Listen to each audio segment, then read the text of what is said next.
ರಾಜ್ಯದಲ್ಲಿ ವಿವಿಧ ಮಠಾಧೀಶರುಗಳಿಂದ ಮೀಸಲಾತಿ ಹೋರಾಟ ನಡೀತಾ ಇರೋ ಹೊತ್ತಲ್ಲೇ ನಾನು ಧರ್ಮವನ್ನ ಎತ್ತಿ ಹಿಡಿಯುತ್ತೇನೆ ಹೊರತು ಮೀಸಲಾತಿ ಕೇಳೋದಿಲ್ಲ ಅಂತ ವಿದ್ಯಾಚೌಡೇಶ್ವರಿ ಪೀಠದ ಬಾಲ ಮಂಜುನಾಥ ಸ್ವಾಮೀಜಿ ಹೇಳಿದ್ದಾರೆ.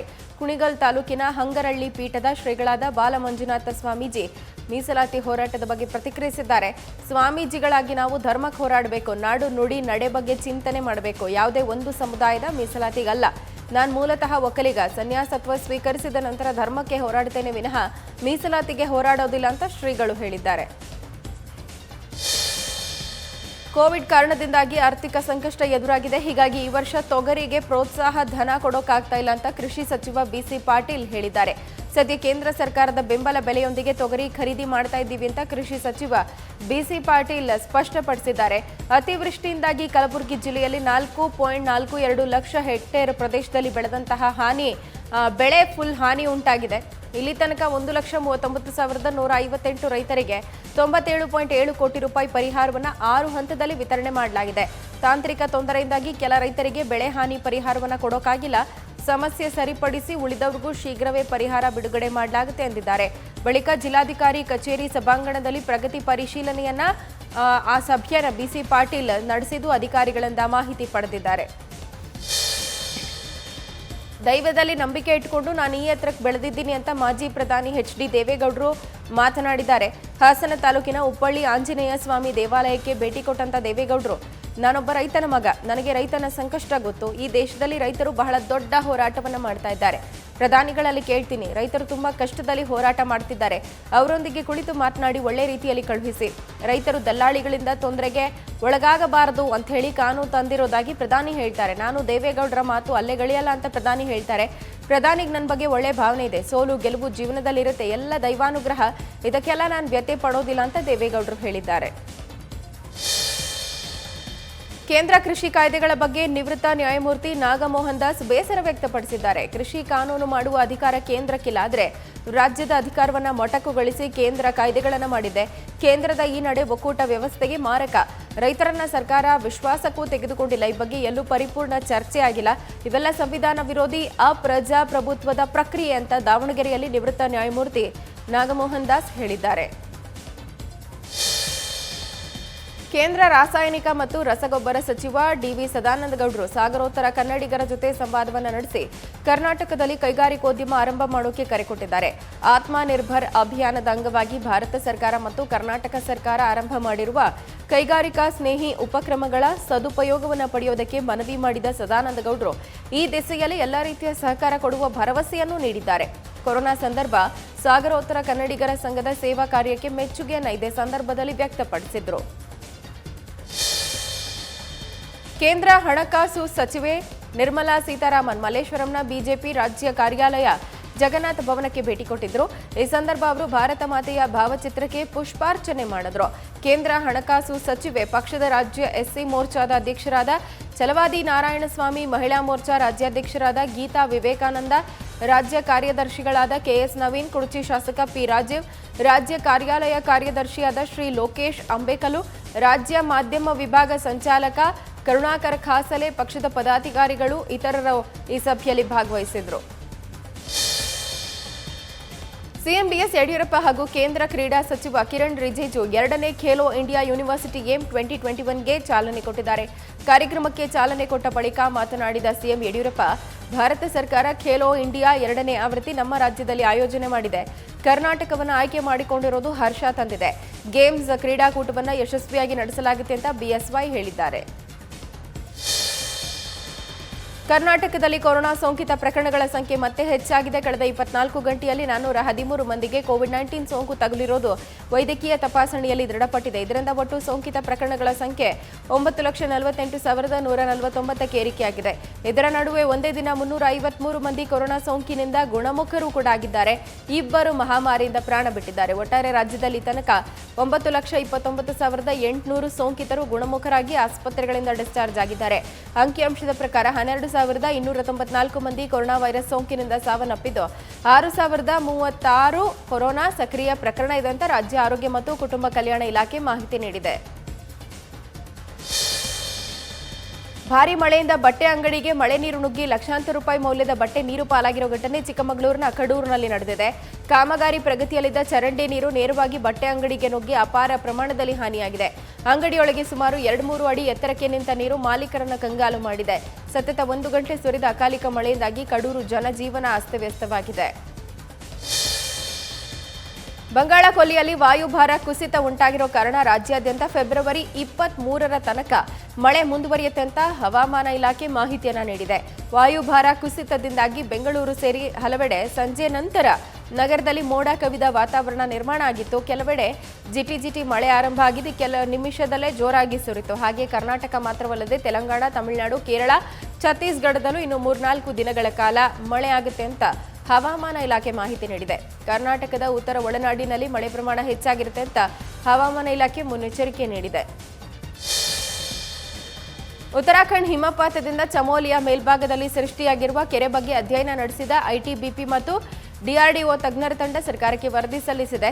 ಕೆರೆ ಪ್ರದೇಶದಲ್ಲಿನ ಮಣ್ಣಿನ ಸಾಂದ್ರತೆ, ಕಲ್ಲಿನ ಸಂಗ್ರಹ, ನೀರಿನ ಹರಿವಿನ ಬಗ್ಗೆ ತಜ್ಞರ ತಂಡ ಅಧ್ಯಯನ ಮಾಡಿದೆ. ಕೆರೆಗೆ ಅಡ್ಡವಾಗಿರೋ ಕಲ್ಲು ಕುಸಿಯುವ ಸಾಧ್ಯತೆ ಇದೆ ಅಂತ ವರದಿಯಲ್ಲಿ ಹೇಳಲಾಗಿದ್ದು, ಕೆರೆಯಿಂದ ಆಗಬಹುದಾದ ಅನಾಹುತ ತಪ್ಪಿಸೋಕೆ ತೆಗೆದುಕೊಳ್ಳಬೇಕಾದ ಕ್ರಮಗಳನ್ನು ತಜ್ಞರ ತಂಡ ವಿವರಿಸಿದೆ. ಇವತ್ತಿನಿಂದ ಫೆಬ್ರವರಿ 26ರ ತನಕ ರಾಜಸ್ಥಾನದಲ್ಲಿ ರಾಕೇಶ್ ಟಿಕೈತ್ ಸೇರಿದಂತೆ ರೈತ ನಾಯಕರ ನೇತೃತ್ವದಲ್ಲಿ ಹಲವಾರು ಕಿಸಾನ್ ಮಹಾಪಂಚಾಯತ್ಗಳು ನಡೆಯುತ್ತೆ. ಇದರ ಅಂಗವಾಗಿ ಮೊದಲ ಮಹಾಪಂಚಾಯತ್ ಇವತ್ತು ಹನುಮಾನ್ಗಢ ಜಿಲ್ಲೆಯ ನೋಹರ್ನಲ್ಲಿ ನಡೆಯುತ್ತೆ. ನಂತರದ ದಿನಗಳಲ್ಲಿ ಸಿಕಾರ್ ಸೇರಿದಂತೆ ಸರ್ದಾರ್ ಶಹರ, ಮೆಹಂದಿಪುರ, ಪದಂಪುರ, ಮಂಡಿ ಮತ್ತು ಘಡ್ಸಾನಾ ಮಂಡಿಗಳಲ್ಲಿ ಮಹಾಪಂಚಾಯತ್ ನಡೆಯುತ್ತೆ ಅಂತ ಎಐಕೆಎಸ್ನ ವಕ್ತಾರರು ಮಾಹಿತಿ ನೀಡಿದ್ದಾರೆ. ಕೇಂದ್ರ ಸರ್ಕಾರ ಜಾರಿಗೊಳಿಸಿರುವ 3 ವಿವಾದಿತ ಕೃಷಿ ಕಾಯ್ದೆಗಳು ರೈತರ ಪಾಲಿನ ಡೆತ್ ವಾರೆಂಟ್ ಆಗಿರುತ್ತೆ ಅಂತ ದೆಹಲಿ ಮುಖ್ಯಮಂತ್ರಿ ಅರವಿಂದ್ ಕೇಜ್ರಿವಾಲ್ ಕಿಡಿಕಾರಿದ್ದಾರೆ.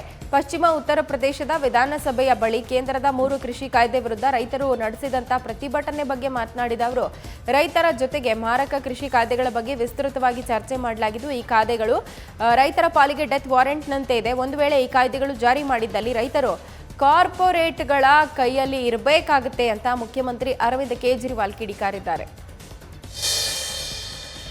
ನಾವು ಸೋಲೋದನ್ನು ಕಲ್ತಿಲ್ಲ, ಜೈಲು ಅಥವಾ ಇನ್ಯಾವುದನ್ನು ಮುಂದಿಟ್ಕೊಂಡು ನಮ್ಮನ್ನ ಬೆದರಿಸೋದಕ್ಕೆ ಸಾಧ್ಯವೇ ಇಲ್ಲ ಅಂತ ಪಶ್ಚಿಮ ಬಂಗಾಳದ ಮುಖ್ಯಮಂತ್ರಿ ಮಮತಾ ಬ್ಯಾನರ್ಜಿ ಹೇಳಿದ್ದಾರೆ. ಅಂತಾರಾಷ್ಟ್ರೀಯ ಮಾತೃಭಾಷಾ ದಿನದ ಪ್ರಯುಕ್ತ ನಡೆದಂತಹ ಕಾರ್ಯಕ್ರಮವೊಂದರಲ್ಲಿ ಮಾತನಾಡಿದ ಅವರು, ಜೈಲಿನ ಹೆಸರಲ್ಲಿ ನಮ್ಮನ್ನ ಹೆದರಿಸೋಕೆ ಯತ್ನ ಮಾಡಬೇಡಿ. ನಾವು ಬಂದೂಕಿನ ವಿರುದ್ಧ ಹೋರಾಡಿದವರು, ಇಲಿಗಳ ವಿರುದ್ಧ ಹೋರಾಡೋದಕ್ಕೆ ಹೆದರೋದಿಲ್ಲ ಅಂತ ಯಾವುದೇ ಪಕ್ಷ ಅಥವಾ ವ್ಯಕ್ತಿ ಬಗ್ಗೆ ಹೆಸರಿಸದೆ ವಾಗ್ದಾಳಿ ಮಾಡಿದ್ದಾರೆ. ನನ್ನ ಜೀವ ಇರೋ ತನಕ ನಾನು ಯಾರ ಬೆದರಿಕೆಗೂ ಜಗ್ಗೋದಿಲ್ಲ ಅಂತ ಮಮತಾ ಹೇಳಿದ್ದಾರೆ. ಕೇರಳ ಸರ್ಕಾರ ಲವ್ ಜಿಹಾದ್ ತಡೆಯೋದಕ್ಕೆ ರಚನಾತ್ಮಕ ಕ್ರಮಗಳನ್ನು ಕೈಗೊಂಡಿಲ್ಲ ಅಂತ ಉತ್ತರ ಪ್ರದೇಶದ ಮುಖ್ಯಮಂತ್ರಿ ಯೋಗಿ ಆದಿತ್ಯನಾಥ್ ಟೀಕೆ ಮಾಡಿದ್ದಾರೆ. ಕೇರಳ ಹೈಕೋರ್ಟ್ 2009ರಲ್ಲೇ ಲವ್ ಜಿಹಾದ್ ವಿರುದ್ಧ ಹೇಳಿಕೆ ಕೊಟ್ಟರು. ಈ ಬಗ್ಗೆ ಸರ್ಕಾರ ಮಾತ್ರ ಪರಿಶೀಲನೆ ಮಾಡಿಲ್ಲ ಅಂತ ಆದಿತ್ಯನಾಥ್ ದೂರಿದ್ದಾರೆ. ಕೇರಳ ವಿಧಾನಸಭಾ ಚುನಾವಣೆ ಸಮೀಪಿಸ್ತಾ ಇರೋ ಹಿನ್ನೆಲೆ ಬಿಜೆಪಿ ರಾಜ್ಯ ಘಟಕದ ಅಧ್ಯಕ್ಷ ಕೆ ಸುರೇಂದ್ರ ನೇತೃತ್ವದಲ್ಲಿ ಹಮ್ಮಿಕೊಳ್ಳಲಾಗಿರೋ ವಿಜಯ ಯಾತ್ರೆ ಉದ್ಘಾಟಿಸಿ ಮಾತನಾಡಿದರು. ಲವ್ ಜಿಹಾದ್ ಕೇರಳವನ್ನ ಇಸ್ಲಾಮಿಕ್ ರಾಷ್ಟ್ರವನ್ನಾಗಿ ಪರಿವರ್ತನೆ ಮಾಡುತ್ತೆ ಅಂತ 2009ರಲ್ಲೇ ಕೇರಳ ಕೋರ್ಟ್ ಕಳವಳ ವ್ಯಕ್ತಪಡಿಸಿತ್ತು. ಆದರೆ ಹೈಕೋರ್ಟ್ ಮಾತನಾಡಿದ್ರು, ಕೇರಳ ಸರ್ಕಾರ ನಿದ್ದೆ ಮಾಡ್ತಾ ಇದೆ. ನಮ್ಮ ಸರ್ಕಾರ ಲವ್ ಜಿಹಾದ್ ಮತ್ತು ಬಲವಂತದ ಮತಾಂತರ ತಡೆಗೆ ಕಾನೂನು ರೂಪಿಸಿದೆ ಅಂತ ಯೋಗಿ ಹೇಳಿದ್ದಾರೆ. ಮುಂಬೈ, ಪುಣೆ, ಅಮರಾವತಿ ಸೇರಿದಂತೆ ಮಹಾರಾಷ್ಟ್ರದಾದ್ಯಂತ ಕೋವಿಡ್ ಪ್ರಕರಣಗಳು ದಿನೇ ದಿನೇ ಹೆಚ್ಚಾಗ್ತಾ ಇದೆ.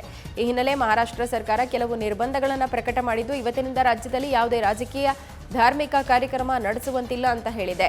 ಇನ್ನು ಜನ ಮಾರ್ಗಸೂಚಿಗಳನ್ನು ಕಟ್ಟುನಿಟ್ಟಾಗಿ ಪಾಲನೆ ಮಾಡದೇ ಇದ್ರೆ 8ರಿಂದ 10 ದಿನದಲ್ಲಿ 2ನೇ ಲಾಕ್ಡೌನ್ ಹೇರೋ ಬಗ್ಗೆ ಕಠಿಣ ನಿರ್ಧಾರ ತೆಗೆದುಕೊಳ್ಳಬೇಕಾಗುತ್ತೆ ಅಂತ ಮುಖ್ಯಮಂತ್ರಿ ಉದ್ಧವ್ ಠಾಕ್ರೆ ಹೇಳಿದ್ದಾರೆ. 16ನೇ ಆವೃತ್ತಿಯ ಭಾರತ ಮತ್ತು ಅಮೆರಿಕ ಸೈನ್ಯದ ಜಂಟಿ ಮಿಲಿಟರಿ ಸಮರಾಭ್ಯಾಸ ಸಮಾರೋಪ ರಾಜಸ್ಥಾನದ ಜೈಪುರದ ಮಹಾಜನ್ ಫೀಲ್ಡ್ನಲ್ಲಿ ಸಮಾರಂಭ ಯುದ್ಧ ಅಭ್ಯಾಸ್ 20 ನಡೆದಿದೆ. ಫೆಬ್ರವರಿ 8ರಂದು ಆರಂಭ ಆಗಿದ್ದ ಈ ಜಂಟಿ ಸಮರಾಭ್ಯಾಸ ನಿನ್ನೆ ಕೊನೆಯಾಗಿದೆ. ಈ ಬಗ್ಗೆ ಮಾತನಾಡಿದ ರಕ್ಷಣಾ ವಕ್ತಾರ ಲೆಫ್ಟಿನೆಂಟ್ ಕರ್ನಲ್ ಅಮಿತಾಬ್, ವಿಶ್ವಸಂಸ್ಥೆಯ ಆದೇಶದ ಮೇರೆಗೆ ಭಯೋತ್ಪಾದನೆ ನಿಗ್ರಹ ಕಾರ್ಯಾಚರಣೆಯತ್ತ ಗಮನ ಹರಿಸಲಾಗ್ತಾ ಇದೆ. ಈ ಸಮರಾಭ್ಯಾಸದ ಉದ್ದೇಶವೂ ಇದೇ ಆಗಿತ್ತು. ಇನ್ನು ಯುದ್ಧ ತಂತ್ರದ ಮಟ್ಟದಲ್ಲಿ ಕಸರತ್ತು ಹಾಗೆ ಪರಸ್ಪರ ಉತ್ತಮ ಅಭ್ಯಾಸವನ್ನು ಹಂಚಿಕೊಳ್ಳಲಾಗಿದೆ ಅಂತ ತಿಳಿಸಿದ್ದಾರೆ. ಮಾತೃಭಾಷೆಯಲ್ಲಿ ಪ್ರಾಥಮಿಕ ಶಿಕ್ಷಣ ಕೊಡೋದು ಮಕ್ಕಳ ಸ್ವಾಭಿಮಾನ ಮತ್ತು ಸೃಜನಶೀಲತೆಯನ್ನು ಹೆಚ್ಚು ಮಾಡುತ್ತೆ. ಇದನ್ನು ಕನಿಷ್ಠ 5ನೇ ತರಗತಿಯ ತನಕ ಬೋಧನೆಯ ಪ್ರಾಥಮಿಕ ಮಾಧ್ಯಮವನ್ನಾಗಿ ಮಾಡಬೇಕಂತ ಹೇಳಿ ಉಪರಾಷ್ಟ್ರಪತಿ ಎಂ ವೆಂಕಯ್ಯ ನಾಯ್ಡು ಹೇಳಿದ್ದಾರೆ. ಮನೆಯಲ್ಲಿ ಮಾತನಾಡದ ಭಾಷೆಯಲ್ಲಿ ಮಗುವಿಗೆ ಶಿಕ್ಷಣ ಕೊಡೋದು ವಿಶೇಷವಾಗಿ ಪ್ರಾಥಮಿಕ ಹಂತದಲ್ಲಿ ಕಲಿಯೋಕೆ ದೊಡ್ಡ ಅಡ್ಡಿ ಆಗಬಹುದು ಅಂತ ಶಿಕ್ಷಣ ಸಚಿವಾಲಯ ಮತ್ತು ಸಂಸ್ಕೃತಿ ಸಚಿವಾಲಯ ಆಯೋಜನೆ ಮಾಡಿರುವಂತಹ ವೆಬಿನಾರ್ನ ಉದ್ಘಾಟನಾ ಅಧಿವೇಶನದಲ್ಲಿ ಹೇಳಿದ್ದಾರೆ. ಮನೆಯಲ್ಲಿ ಮಾತನಾಡದ ಭಾಷೆಯಲ್ಲಿ ಮಗುವಿಗೆ ಪಾಠ ಕೊಡೋದು ವಿಶೇಷವಾಗಿ ಪ್ರಾಥಮಿಕ ಹಂತದಲ್ಲಿ ಕಲಿಯೋದಕ್ಕೆ ದೊಡ್ಡ ಅಡ್ಡಿ ಆಗಬಹುದು ಅಂತ ಎಂ ವೆಂಕಯ್ಯ ನಾಯ್ಡು ಮಾತನಾಡಿದ್ದಾರೆ.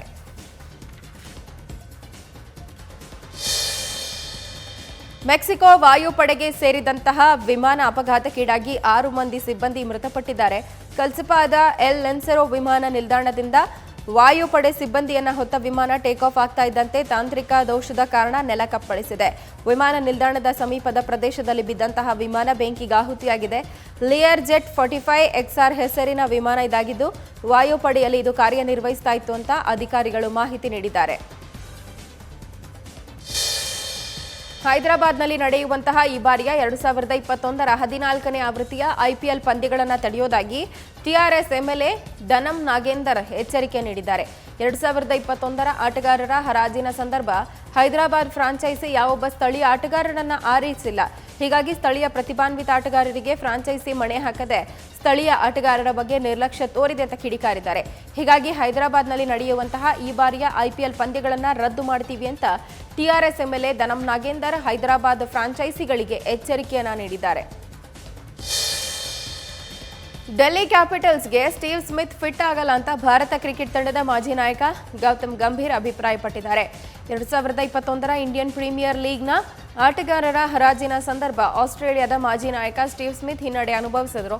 ಇದರ ನಡುವೆ ಸ್ಮಿತ್ ಅವರನ್ನ ಡೆಲ್ಲಿ ಕ್ಯಾಪಿಟಲ್ಸ್ ಕೇವಲ 2.2 ಕೋಟಿ ರೂಪಾಯಿಗೆ ಖರೀದಿ ಮಾಡೋ ಮೂಲಕ ಡೆಲ್ಲಿ ಫ್ರಾಂಚೈಸಿ ಖುಷಿ ವ್ಯಕ್ತಪಡಿಸಿತ್ತು. ಆದರೆ ಇದೀಗ ಸ್ಮಿತ್ ಡೆಲ್ಲಿ ಕ್ಯಾಪಿಟಲ್ಸ್ನಲ್ಲಿ ಆಡುವ 11ರ ಬಳಗದಲ್ಲಿ ಫಿಟ್ ಆಗಲ್ಲ ಅಂತ ಹೇಳೋ ಮೂಲಕ ಗೌತಮ್ ಗಂಭೀರ್ ಡಿಸಿ ಫ್ರಾಂಚೈಸಿ ಆಯ್ಕೆಯನ್ನ ಪ್ರಶ್ನೆ ಮಾಡಿದ್ದಾರೆ.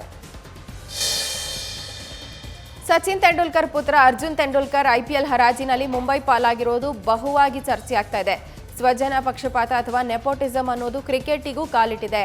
ಅರ್ಜುನ್ ತೆಂಡೂಲ್ಕರ್ಗೆ ಆತನ ಪ್ರತಿಭೆ ಬದಲಿಗೆ ಸಚಿನ್ ತೆಂಡೂಲ್ಕರ್ ಪುತ್ರ ಅನ್ನೋ ಕಾರಣಕ್ಕೆ ಅವಕಾಶ ಕೊಡಲಾಗಿದೆ ಅನ್ನುವ ಆರೋಪ ಕೇಳಿ ಬಂದಿದೆ. ಇದೀಗ ಈ ವಿಚಾರವಾಗಿ ನಿರ್ದೇಶಕ ಫರ್ಹಾನ್ ಅಖ್ತರ್ ಸಚಿನ್ ತೆಂಡೂಲ್ಕರ್ ಮಗನ ಬೆಂಬಲಕ್ಕೆ ನಿಂತಿದ್ದಾರೆ. ಈ ಬಗ್ಗೆ ಮಾತನಾಡಿದ ಅವರು, ನಾನು ಅರ್ಜುನ್ ತೆಂಡೂಲ್ಕರ್ನ ನೋಡಿದ್ದೀನಿ. ಅವನು ಒಳ್ಳೆಯ ಕ್ರಿಕೆಟರ್ ಆಗೋಕೆ ಬಹಳ ಕಷ್ಟಪಡ್ತಿದ್ದಾನೆ. ಅವನ ಮೇಲೆ ನೆಪೋಟಿಸಂ ಟೀಕೆ ಮಾಡೋದು ಸರಿಯಲ್ಲ ಅಂದಿದ್ದಾರೆ. ಇನ್ನು ಈ ರೀತಿ ಹೇಳಿಕೆಗಳಿಂದ ಅವನ ಉತ್ಸಾಹ ಕೊಲ್ಲಬೇಡಿ, ಅವನು ತನ್ನ ಪಯಣ ಆರಂಭ ಮಾಡೋ ಮುನ್ನವೇ ಅವನ ಮೇಲೆ ಭಾರ ಹೇರಬೇಡಿ ಅಂತ ನಿರ್ದೇಶಕ ಫರ್ಹಾನ್ ಅಖ್ತರ್ ಅರ್ಜುನ್ ತೆಂಡೂಲ್ಕರ್ ಆಯ್ಕೆಯನ್ನ ಸಮರ್ಥಿಸಿಕೊಂಡಿದ್ದಾರೆ. 7 ವರ್ಷದ ಹಿಂದೆ ಬಿಡುಗಡೆಯಾಗಿದ್ದ ಮೋಹನ್ ಲಾಲ್ ನಟನೆಯ ಜೀತು ಜೋಸೆಫ್ ನಿರ್ದೇಶನ ಮಾಡಿದ ಮಲಯಾಳಂನ ದೃಶ್ಯಂ ಸಿನಿಮಾ ಹಲವು ದಾಖಲೆ ಬರೆದಿತ್ತು. ಅದರಲ್ಲಿ ಮುಖ್ಯವಾಗಿ ಅತಿ ಹೆಚ್ಚು ಭಾಷೆಗೆ ರೀಮೇಕ್ ಆದಂತಹ ಭಾರತ ಸಿನಿಮಾ ಅನ್ನೋ ಖ್ಯಾತಿ ಗಳಿಸಿಕೊಂಡಿದ್ದ ದೃಶ್ಯಂನ ಸೀಕ್ವೆಲ್ ದೃಶ್ಯಂ 2 ಕೂಡ ಬಿಡುಗಡೆಯಾಗಿದೆ. ಸದ್ಯ ಈ ಸಿನಿಮಾ ಬಿಡುಗಡೆಯಾದ 2 ದಿನಕ್ಕೆ ರೀಮೇಕ್ ಆಗೋಕೆ ಎಲ್ಲ ರೀತಿಯಲ್ಲಿ ಸಜ್ಜಾಗಿದೆ. ಇದಕ್ಕೂ ಮೊದಲು ದೃಶ್ಯಂ ಸಿನಿಮಾವನ್ನ ಅದೇ ಹೆಸರಲ್ಲಿ ತೆಲುಗಿಗೆ ರೀಮೇಕ್ ಮಾಡಲಾಗಿತ್ತು. ಅದರಲ್ಲಿ ವೆಂಕಟೇಶ್ ನಟಿಸಿದ್ರು. ಈಗ ಮತ್ತೆ ದೃಶ್ಯಂ 2 ರೀಮೇಕ್ನಲ್ಲೂ ಅವರೇ ನಟಿಸ್ತಾ ಇದ್ದಾರೆ. ಕಳೆದ ಬಾರಿ ತೆಲುಗು ದೃಶ್ಯಮನ್ನ ಶ್ರೀಪ್ರಿಯಾ ನಿರ್ದೇಶನ ಮಾಡಿದ್ರು. ಆದರೆ ಈ ಬಾರಿ ಮೂಲ ಸಿನಿಮಾ ನಿರ್ದೇಶಕರಾಗಿರುವ ಜೀತು ಜೋಸೆಫ್ ಅವರೇ ತೆಲುಗು ರೀಮೇಕ್ ನಿರ್ದೇಶನ ಮಾಡ್ತಾರೆ. ಜೀತು ಜೋಸೆಫ್ ಈಗಾಗಲೇ ತೆಲಂಗಾಣದಲ್ಲಿ ಲೊಕೇಶನ್ ಹುಡುಕಾಟ ಆರಂಭ ಮಾಡಿದ್ದು ಮಾರ್ಚ್ ತಿಂಗಳಲ್ಲಿ ಚಿತ್ರೀಕರಣ ಪ್ರಾರಂಭಕ್ಕೆ ಸಿದ್ಧತೆ ಮಾಡಿಕೊಳ್ಳಲಾಗಿದೆ. ಮೊನ್ನೆ ಬಿಡುಗಡೆಯಾಗಿರೋ ಪೊಗರು ರಾಜ್ಯಾದ್ಯಂತ ಮಾಸ್ ಹಿಟ್ ಆಗಿ ಯಶಸ್ವಿ ಪ್ರದರ್ಶನ ಕಾಣ್ತಾ ಇದೆ. ಇನ್ನು ಇವತ್ತು ಸಂಜೆ ಅರಣ್ಯ ಮತ್ತು ಕನ್ನಡ ಮತ್ತು ಸಂಸ್ಕೃತಿ ಇಲಾಖೆ ಸಚಿವ ಅರವಿಂದ ಲಿಂಬಾವಳಿ ಪೊಗರು ಸಿನಿಮಾ ವೀಕ್ಷಿಸುತ್ತಾರೆ. ಬೆಂಗಳೂರಿನ ಮಹದೇವಪುರದ ಫಿನಿಕ್ಸ್ ಮಾಲ್ನಲ್ಲಿ ಸಂಜೆ 4 ಗಂಟೆಗೆ ಧ್ರುವ ಸರ್ಜಾ ಅವರ ಪೊಗರು ಸಿನಿಮಾ ನೋಡ್ತಾರೆ ಅಂತ ಖುದ್ದು ನಟ ಧ್ರುವ ಸರ್ಜಾ ಮಾಹಿತಿ ನೀಡಿದ್ದಾರೆ.